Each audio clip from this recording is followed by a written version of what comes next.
Alright, what's up, guys? Today we're watching the disturbing world of Facebook criminals. Now, I don't have Facebook, but I feel like it's for old heads, but sooner or later I'll probably gonna get on it. But right now I only have Instagram, TikTok.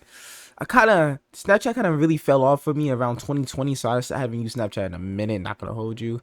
I'd never use Twitter, but yeah, Facebook, I'm probably gonna be up there soon. But this video is for educational purposes only. It fits within YouTube monetization rules under shocking content, as it shows light and moderately shocking content which is censored or shown in context for educational, documentary, or other purposes. All right, that's good to know. Let's get into it. From selling counterfeit items and the police kicking down the Facebook seller's door down on stream, Wow. to live streaming borderline torture, to even luring victims with a Facebook marketplace listing and robbing them on the spot. Today, we talk about the dangerous world of Facebook criminals. Hey guys, how are you doing? My name is Tuv, and I've seen some of you comment that like, why don't you talk to us anymore? Why do you just get straight into the video? First of all, I thought you guys were annoyed whenever I would talk to you at the beginning of my videos. So now it seems like I hate when people would do that. Like, oh, why you keep on talking, man? Shut up. And then when you stop it, they be like, oh, I don't like it. Go back. And after that, when you start it again, they still hate it. So hey, it's a lose-lose battle. But hey guys, I just want to let you guys know I'm very happy. I'm healthy. In case you guys do care about me, I feel like I've promoted this before. I have a podcast, a solo podcast where I talk about more personal stuff. And obviously, you can always catch me on Instagram at my name is Tuv. I post my stories there. When we started this channel, My Instagram is Vin just chilling. It's link in bio if you want to follow. Just saying. But yeah. when I started this channel, the thing I wanted least was to become a robot behind the screen. I'm not trying to do that. But obviously, if I want to show my personality, I'm talking about sensitive topics. I can't be like, oh, let me make a funny joke here. And like, no, it's just not appropriate. So, yeah, because you guys do want to know about me, I'm doing great. I appreciate all of you for real. And we have talked about a bunch of other social medias. I mean, we've talked anywhere from Discord to Twitch to YouTube. So it only makes sense to continue with Facebook. Oh wait, we're about to get into it. I'm not gonna stop it. By the way, I do have a longer project I'm working on right now. That one is called One Conspiracy Theory from Every Single State. So this is gonna be another big one. Hope you guys catch that. It'll probably be the next upload, but just want to let you guys know. Anyway, I might check that out. On to the actual video. The murder of Robert Godwin Sr. in one of the most bizarre trends. Oh, I think I heard about this actually on TikTok.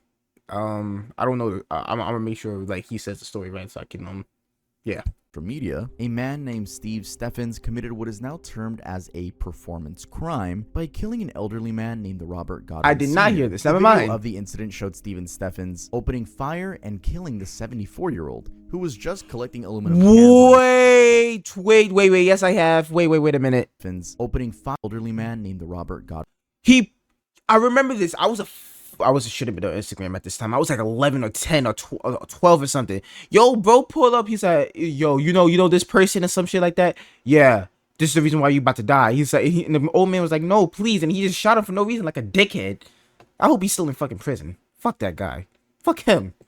Godwin Sr. The video of the incident showed Steven Steffens opening fire and killing the 74-year-old for no reason, just collecting aluminum cans on literally the road. This was in the Glenville area of Cleveland, specifically in East 93rd Street. And just so you know, the idea of a performance crime is that the perpetrator commits an act of violence as a way to please an audience and get their attention. There have been so many crimes, but the reason Steffens' case stands out is the dramatic twist where he turned the gun on himself afterwards. Wait, according to ABC News, Steffens murdered Godwin Sr., recorded it, and uploaded the video to Facebook. Am I getting the wrong story? So much outrage that the police in Cleveland got involved very quickly. They launched a countrywide manhunt for 37-year-old Steffens, but while in pursuit, and before they could get to him, he turned the gun on himself. Police had warned residents of Pennsylvania, New York, Indiana, and Michigan to particularly be on the lookout. Two parts of the crime disturbed most people who heard it. First, the video documenting the crime was up for at least 2 hours on Facebook until it eventually got flagged and taken down. Second, the victim, Robert Godwin, was picked at random, and I guess the residents of Glenville, Cleveland felt any one of them could be next on Steffens' list. That is so in an sad. interview with News 5 right after the incident, a neighbor said, "Until he's caught, we're not safe." we don't know where he's at. Steffens was a careers advisor and counselor helping young people find employment. It's noted that he also worked as a case manager at a children's mental health facility. Before the incident, he had posted 2 videos, noting that he had lost everything through his gambling problem and that he was at loggerheads with his girlfriend of 3 years. He had also been evicted from his apartment. Just after these videos detailing his troubles, he shot another video where he stops driving and gets out of the car while notifying the audience that, quote, "I found me someone I'm about to kill." What? Obviously, the video is horrendous,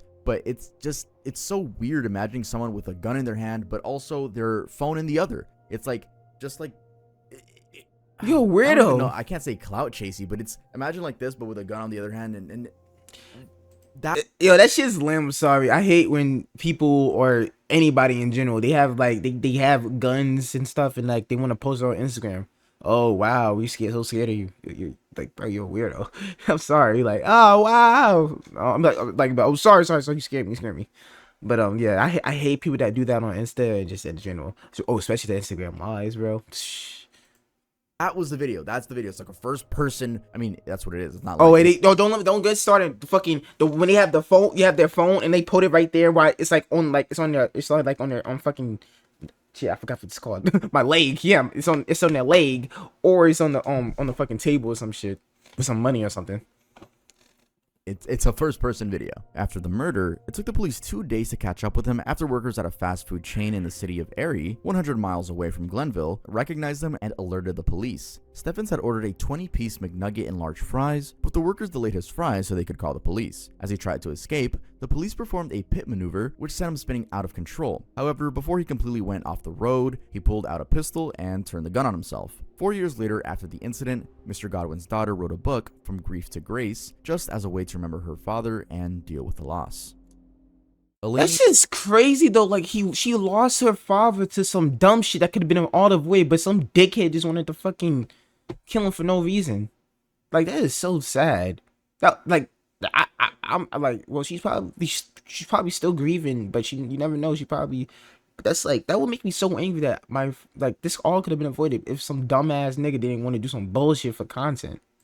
Topoluti's tragic Facebook date. The story of Eleni's murder is one of deeply seated misogyny, love, xenophobia, and sheer stupidity. On a fateful night in November of 2018, a Greek student, Eleni Topoluti, went out on a date never to return and only to be found dead a day later. Her death caused uproar in Greece and beyond, as it turned out to be a brutal murder involving a high-level family in Greece. A week before her death, Eleni was messaged on Facebook by 19-year-old Alexander. Yeah, this nigga looks like a fucking serial killer. I'm sorry. Look at this nigga's build. Oh yeah, he definitely has some mental issues.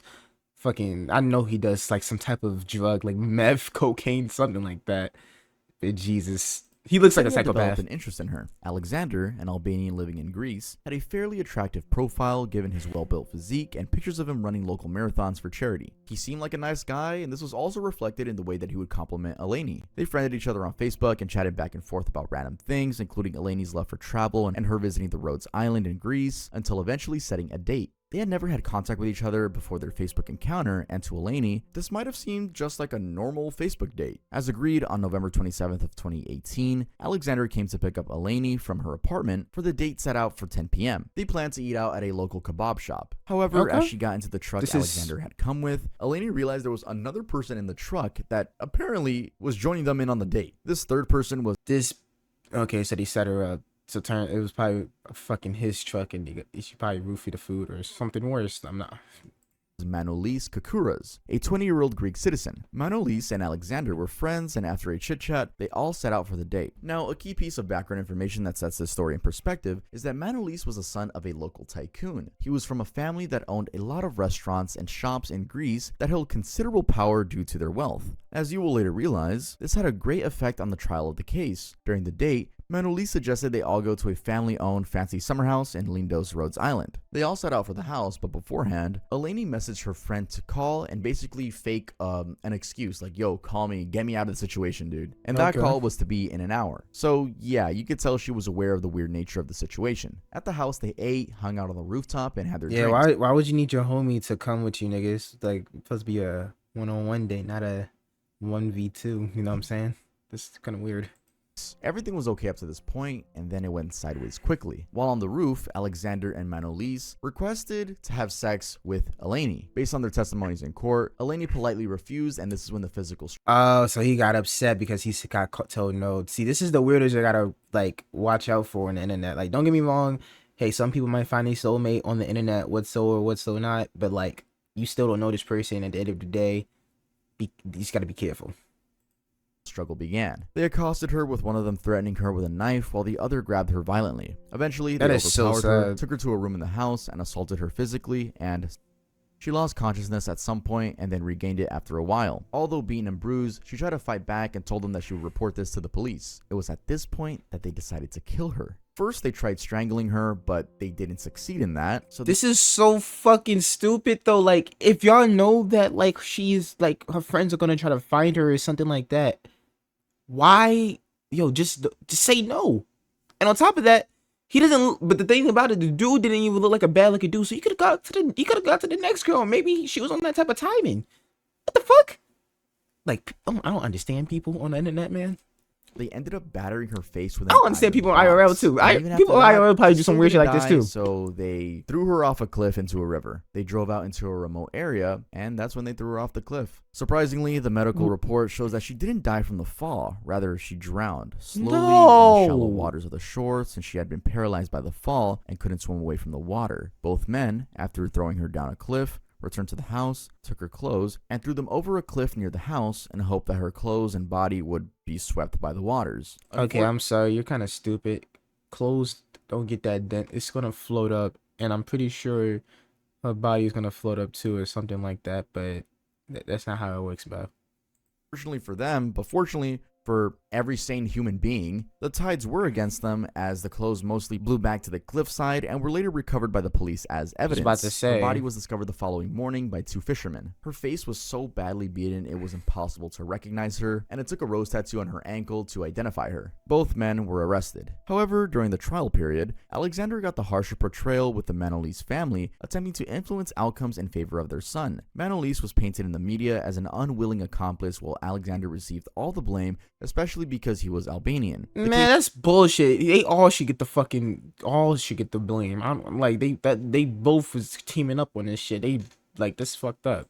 Actually exposed the inherent xenophobia in Greece, where even courts look less favorably at non-Greece residents. The Manolise family even allegedly hired a doctor to prescribe their son antidepressants to make him seem more weak and unstable. And on top of that, even tried petitioning the court to have an all-male jury. This particular jury request negatively portrayed Greece to the world, with activists pointing at this embedded misogyny. Eventually, on May 20th of 2022, both Manolise Koukuras and Alexander Luka were handed life imprisonment for murder and 15 years for the Facebook Live. Nah, they deserve more. I'm sorry. They deserve the fucking rot.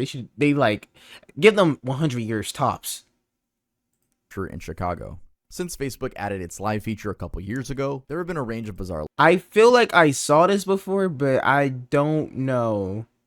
But as of right now, this whole thing looks crazy.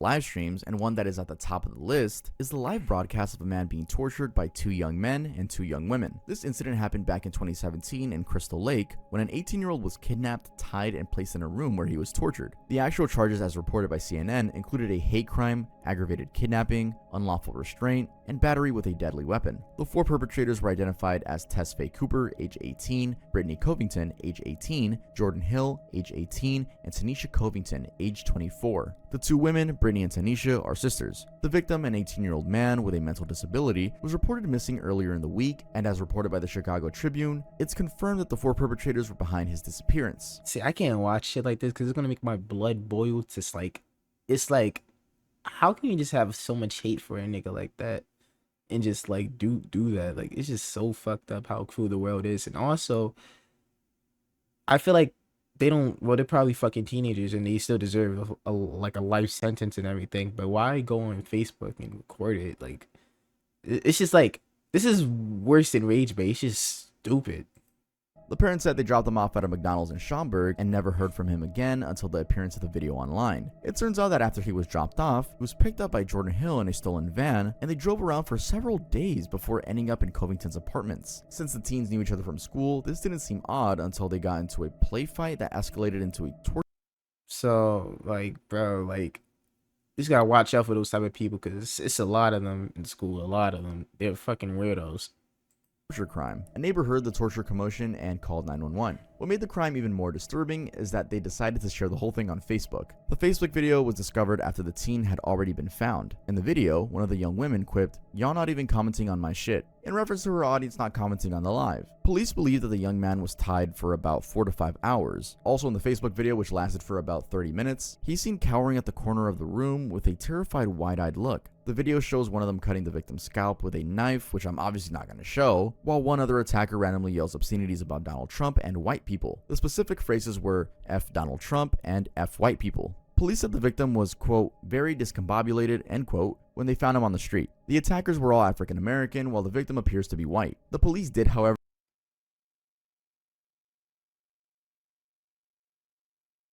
That's just rage bait, bro. I'm sorry. That's just rage fucking bait. refuse to officially It's not divulge even, this is worse than rage, but it's just sick. of the victim. Rather, they said the motive for the attack was because the victim had special needs rather than because of their race. Pretty odd considering they were saying frick white people while beating on him. CNN did, however, report that the court was considering hate crime charges against the victims. On December 8th of 2017, Brittany Covington pleaded guilty to the charges of committing a hate crime, intimidation, and aggravated battery. Additional charges such as kidnapping were dropped as part of her plea deal. Covington was sentenced to 4 years of probation and 200 hours of community service. On April 19th, 2018, Nah, she deserves worse than that because nah. It doesn't matter for what to like hate racism shouldn't be like it shouldn't be like that bad to the point where it is, but it shouldn't be to the point where you just dead ass wants to hurt someone for that reason. And it goes both ways for any race. You shouldn't just go out and jump out the car just because you see a different person like you. That's just sad at the fact that the world is still spinning like how it was in 1950s. It's just on media now. Tanisha Covington pleaded guilty to I mean, I'm gonna be real though. Racism is not going anywhere though, because I'm like as much as people wish it's like sad, but it's true. It's not going anywhere because people are too stuck up in their ways. the charges of committing a hate crime, intimidation, and aggravated battery, and was sentenced to 3 years in prison. On July 5th of 2018, Jordan Hill pleaded guilty to the charges of aggravated kidnapping and committing a hate crime, and was sentenced to 8 years in prison. On That nigga don't mean that shit. Look at his face. July 12th of 2018, Tesfaye Cooper pleaded guilty to a hate crime and aggravated kidnapping, and was sentenced to 7 years in prison. Doesn't make sense though. How does she get 4 years and he gets 7 years? That like, they all should get like more time than that, bro. It was on fucking Facebook Live and doing that. Like what? The cold-blooded murders of Janelle Potter's friends. In this case of a Facebook feud that turned into a heinous crime, we explore how a young woman, Janelle Potter, ended up being at the center of one of the most gruesome murders instigated by social media. What exactly happened? Well, on January 31st, 2012, a couple, Billie Jean Hayworth and Billy Payne, were found dead by single gunshots to their faces. Payne also had his throat slashed. Billy was holding their infant, a fuck? 7-month-old boy who survived the whole ordeal. The couple had been in a feud with Janelle and her partner, Jamie Curd, and a mysterious figure, a man named Chris, who allegedly worked for the CIA, was involved. The feud started when Janelle claimed she was being bullied, harassed, and threatened with physical harm by someone posting on her Facebook page. She was convinced that the person behind the anonymous account was Billie Jean, and apparently because she was jealous of her looks. There was a suggested idea that Janelle had fallen in love with Billy Payne, but Payne's sister, Tracy Greenwell, who also happened to be Janelle's first friend in Mound City, Tennessee, said she didn't think such a romantic relationship existed. Actually, at the time of the murders, Janelle was involved with Jamie Curd. The feud was so bad that Janelle's parents were involved. They had been monitoring her Facebook page because they wanted to protect her. Being strict parents and Janelle having had trouble making friends since childhood, this was regular parenting for them. Janelle's mom, Barbara, had even tried to dissuade the anonymous commenters from bullying her daughter by pleading with them in the comment section. All this protection for Janelle was also because she was a type 1 diabetic and therefore sickly and living at home most of the time. She, however, was hiding her romantic relationship with Curd from her parents. The police had gotten involved at some point in the feud when a rock-ridden Billie Jean and Billy Payne was found on the front lawn of Potter's family. After a while, All these parties unfriended each other on Facebook. A strange bit in the What? case was that Jamie Curd was texting a guy named Chris, who allegedly worked for the CIA, and told him that it was Curd's job to protect Janelle at all costs. It was later claimed by police that Janelle might have been the one behind the Chris persona because she was lonely and thus Facebook was her place to be, quote, someone she wasn't. Actually, an analysis of IP addresses of emails sent from Chris came from an IP address within Potter's home. After the murders, Janelle's dad was convicted, having confessed to the crime. The dad was named Marvin. The court found Marvin, Barbara, and Janelle guilty of first-degree murder and gave them life imprisonment. Marvin What? was convicted first in 2012, and Janelle and her mom got convicted in 2015. Another bizarre part is that detectives believe Janelle had used her Chris identity to goad her parents into committing the crime. Her dad, however, refuses this account of events. Surprisingly, in 2021, they appealed their trials, with Marvin claiming that Jamie Curd was involved and specifically was the one that killed Billy Payne. Janelle and the mom plead innocence, citing the fact that they did not influence Marvin's decision to kill. I know that one was pretty complicated, but I hope showing the images on the screen helped you guys understand a little bit. But with that being said, let's head on to the next one. Using Facebook ads to lure and carjack people. In 2022, a pair of teenagers in New York confessed to the FBI that they were responsible for a series of robberies, carjackings, and kidnappings in the Bronx and Yonkers area of New York. Their confessions caught detectives by surprise due to the chilling trickery. Hey, this is my take on this. I'm not buying a car on fucking Facebook. I'm sorry. This shit's too sketchy already, and I refuse to buy a car on Facebook, man. You just go to a dealership at this CarMax, something like that. I refuse to like go to like a Facebook app once again, because like, hey, you once again, you don't know this person, and two, it's like, nah, I got that was that. used to lure the victims. Instead of the old scam where perpetrators were posed as car buyers and steal from genuine sellers who show up to offer test drives, Deontay Fernandez, age 19, and Mark Francis, age 18, flipped the script. They posed on Facebook Marketplace as a car seller under the name Tag'em and would rob people who came to buy the car. The New York Post reports that the duo used a red 2019 Hyundai Ioniq to lure two particular targets. In the first instance, they met an unnamed victim on Highland Avenue in Yonkers on the evening of the 26th of September in 2022. The victim drove with a companion to the meeting place in a Honda and met the two teens in the company of a third accomplice. After the five got back from the test drive, one of the pretend sellers pulled a gun and forced the two victims back into the Hyundai car. Wow. Meanwhile, the accomplice took the victims' keys, cell phones, and wallets. The victims were later dumped at a busy intersection on Yonkers Avenue. In the second case, just a day later, Fernandez and Francis repeated the scam using the same red Okay, Hyundai. this is off topic, but I never seen a car where you have to put the gas in the front, unless that's not gas. What the fuck is that? Cause that's kind of weird. Unless that's a electric car, I don't know. Oh, it is. It's the plug-in thing. Okay, I was about to say I never seen a car that has gas in the front, cause that's gonna lead to like death. Car. They set the meeting place with a buyer at Sycamore Avenue. The duo still stole the wallets, phones, and car keys. They took off with one of the victims in the victim's 2021 Toyota RAV4 and left the Hyundai and one of the victims behind at Riverdale. The hostage was taken around New York City, with two stops being made to withdraw a total of $6,000 from different banks. Meanwhile, the victim that was left behind at Riverdale alerted the police, and once Fernandez and Francis went back to the Bronx, where they had stashed the stolen Honda, the police were waiting for them. The two are facing life imprisonment if convicted. Selling counterfeit goods on Facebook Live.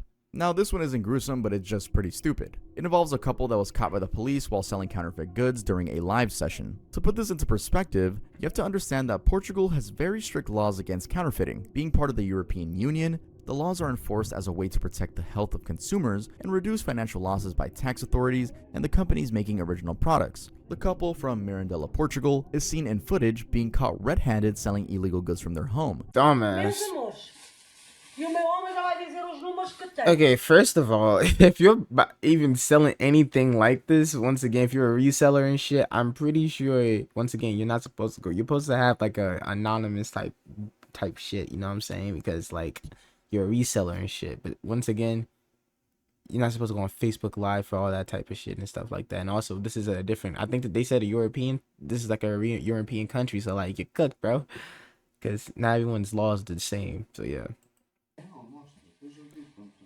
I like how that cop just ran like Mach 20 speed. He was like, oh yeah, they got that shit was sweet.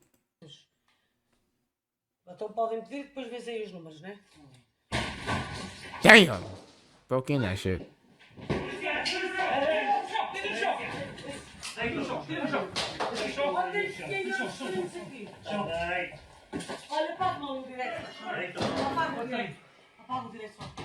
The woman in the video is seen showing off a pair of fake Adidas trainers, and in the background, Niggas got fake on. But also, yeah, that too. I'd be scared to be buying for resellers in general because, like, this shit right here. one can see a collection of bags and other I guarantee them bitches is probably like $100, even though that $100 when they actually like 30. retail products. The video also shows the couple being arrested dramatically, with the police entering with a loud bang at the door, and shortly after, a man is seen lying on the floor being handcuffed by the police. The police later shared the footage on social media to remind citizens in the region that, quote, counterfeiting is a crime, end quote.